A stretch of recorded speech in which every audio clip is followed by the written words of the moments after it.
Good morning, good afternoon, everyone, and welcome to this webinar on the impact of the pandemic on global markets, growth, trade, and food security in Africa, organized by IFPRI with the support of USAID. My name is Fousseni Traoré, and I'm a research fellow in the Market, Trade, and Institution Division of IFPRI, and I will be the moderator of this event. Thank you so much, moderator, and also a big thank you to IFPRI for this very important conversation. As SEATINI, we work on issues of trade, investment, fiscal policies in order to make these policies work for the people. So my presentation will also be tilted towards that angle. I will share experiences from Uganda and from the East African region as regards the impact of the disruptions in domestic, regional, and global agricultural markets and the impact it has had on growth and food security. As we are aware, the COVID-19 pandemic and the measures containing it, which included border closures, international and domestic travel restrictions, closures of business, they have disrupted agricultural markets at all levels with far-reaching impact on growth, food security, and people's livelihoods, especially in Africa. And as has been pointed out, Africa is more vulnerable because already the pandemic found the continent in a very vulnerable position. Disruptions in trade have affected the agriculture sector because most of our exports are commodity exports. For example, in Uganda, 80% of our total exports are made up of agricultural products. Added to that, more than 60% of African population depend on agriculture for their livelihood. So anything which disrupts agriculture affects the countries and also affects the people. At government level, the disruptions have led to public revenue losses and to limited capacity of government to provide public services and also to be able to respond adequately to the crisis. This has also led to a high level of indebtedness in many African countries as they look for resources to be able to address the pandemic. And as David and Joe pointed out, all this is happening in against the background of the falling remittances, of the falling FDIs flows, and also on the very negative impacts on key sectors in African economy like tourism and agriculture. There have been mixed impacts in Africa as regarding on agricultural production and food security. To give an example, in Uganda, there has been increased availability of food in domestic markets, especially in urban areas, because we are not exporting anymore. And because also government has food to come into the urban areas. Again, also the urban poor, number of them could afford food because also there was no markets. But because of limited incomes, even the urban poor could not access food. And also the small scale producers could not access the increased inputs because of the increased costs. And this is going to affect the future production of food. So in government put in place measures, one, to distribute food to the urban poor, but the food was purchased from the private sector, from the middlemen. So the small scale producers never benefited from government government purchasing of food. Government also put in place the e-voucher system to help small-scale farmers to access inputs. But again, the system of the e-voucher system is in certain districts, but it's also an online system which gives out so many small-scale producers. I just want to look at some proposals on the way forward in order to address the market disruptions and in order to promote agricultural trade. One, I think it's very, very important to make agricultural markets work for small-scale producers. Africa has a very huge rural population, and agricultural growth will be key to addressing poverty, inequality, and also should be a key factor in the policy COVID economic reforms. So one of the proposals is to address the existing productive capacities. You know, that these have been there for a long time. The whole issue which was raised by in the previous presentation on the Maputo Protocol, it was agreed, African countries agreed that at least 10% of their budgets should go to agriculture. But my country in Uganda, it has never gone beyond 4%. So there are issues, long-standing issues to address agricultural productive capacities in Africa, which we need to address. And COVID has shown that the only way to survive in Africa is to be able to put emphasis on our agricultural production. The second point is that we need to address the challenges in the global, regional, and national agricultural markets. For example, at global level, there are also the long-standing challenges in the WTO negotiations, issues around subsidies, issues around tariff escalation, issues around the cotton issue. All these issues, the agricultural issues, should be revisited in the WTO.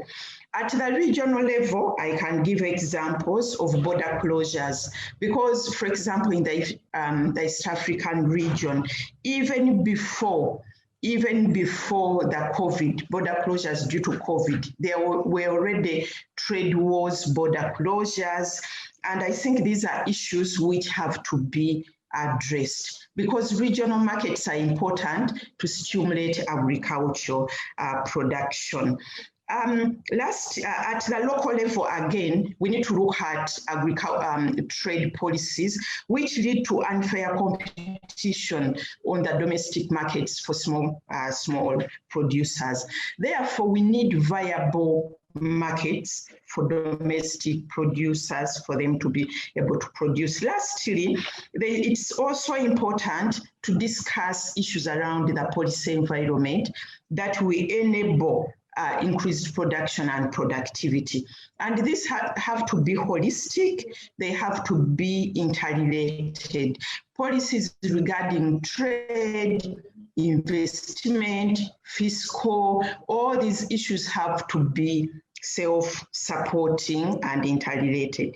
And lastly, there is a lot of debate around post-COVID economic reforms. Agriculture and agricultural production has to be at the center of these debates. Thank you so much. So in terms of what RENAPRI has been doing in the context of research towards informing policy during the COVID-19 pandemic, each of the 10 RENAPRI centers has been providing some real-time data to their national governments to address the impact and using tools that are suitable to the current context. As you know, doing research during this period is not that easy. The centers have also provided an inventory of the key areas or questions that are relevant to supporting national COVID responses. And to name just a few, our centers have been looking at the status of food, the implication of global trade policies on key commodities such as rice. Rice is a big commodity. food price outlooks by quarter, agriculture input supplies, tracking of food value chains, impact of COVID-19 on essential foods, its impact on nutrition security and livelihoods, its impact on household purchasing power, impact on intra-African trade, as well as impact on landlocked countries, non-landlocked countries, effects of lockdowns on food production and distribution, effects of restricted movements on supplies of inputs. We have also partnered with non-RENAPRI institutions. For instance, together with IFPRI, who are here tonight, we co-chair a task force on food and nutrition security data and hunger hotspots during the COVID-19 pandemic. You might be aware of that, our IFPRI colleagues who are here. And under this task force, we are about to embark on a review of the policy responses to COVID-19. It's one thing to do research on the impact of COVID-19. It is another to also research the policy responses that have been implemented by our governments. And so this is a study that will be undertaken in partnership with, I think, the University of Washington. RENAPRI also, in partnership with the Alliance for African Partnership and IFDC, are leading on the research work that will lead to the second African Fertilizer Summit. And this is aimed at boosting production and productivity. And production productivity is a key topic during the current era of COVID-19. And we've been involved in various other issues.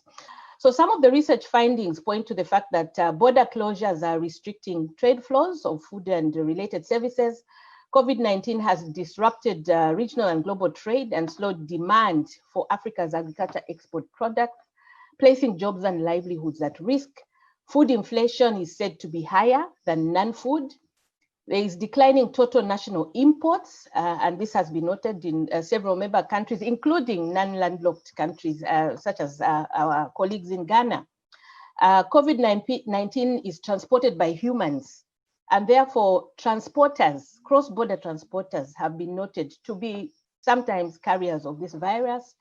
There are threats of high-level poverty and malnutrition looming in the horizon, and I saw this in one of the presentations.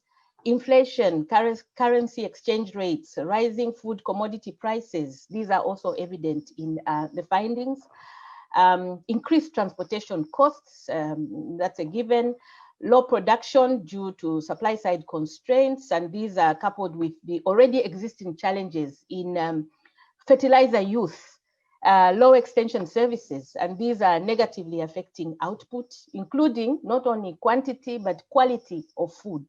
And this is leading to low availability of food, increased demand for food, and of course, increases in food prices.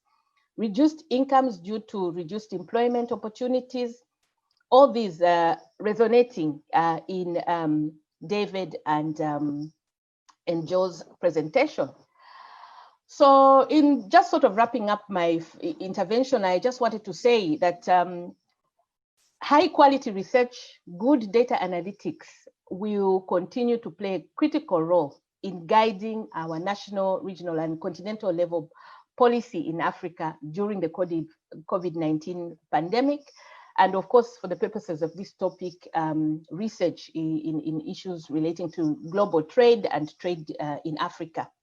The whole issue of import substitution is about substituting those imports by locally produced products, which is very, very important. And it goes also, it's related to value addition of those products which you have been importing, but you add value to them at the national level. For me, I think value addition is very, very critical because it's the key to agricultural production and productivity. It's also key for stable incomes, not just at household level, but also at national level. Because the biggest challenge facing Africa are the fluctuating prices of our raw products on the global market. So if we can be able to import substitute those products which we are importing from outside. For example, oil, oil, we import oil, yet we can be able to make it from our own sesame. We are eating raw sesame and importing oil. So for me, it's a key to agriculture production. But again, it enables countries to create employment across the value chain, because some of the value chains are very lucrative. So, but what's important is to be able to put in place supportive policies and to be able to plan, because you are not going to import substitute everything. Also the policies, the supportive policies at the regional, national, and global level, and also sectoral policies like trade, investment, even education policies. So it isn't something which can be undertaken without a very protracted planning. Thank you. Thank you, Jane. Now we are going to take two more questions for Purva. So the first question is, how does ETG define smallholder farmers or small-scale farmers? And the second one will be, which specific policy changes are needed to bring back the food supply chain to a pre-COVID level in all respects? Thank you. So how does ETG support, which is, we are, as I said, we have not gone into any lockdown. We have been continuously working through our rural infrastructure with our extension team, through foundation, as well as ETG input teams. And we are supporting farmers with the market. Our processing plants have been stopped. Our export and working with other food aid organization, we continue to do that so that the food moves across the continent and where it needs to go globally. So that way we are committed to work through the pandemic.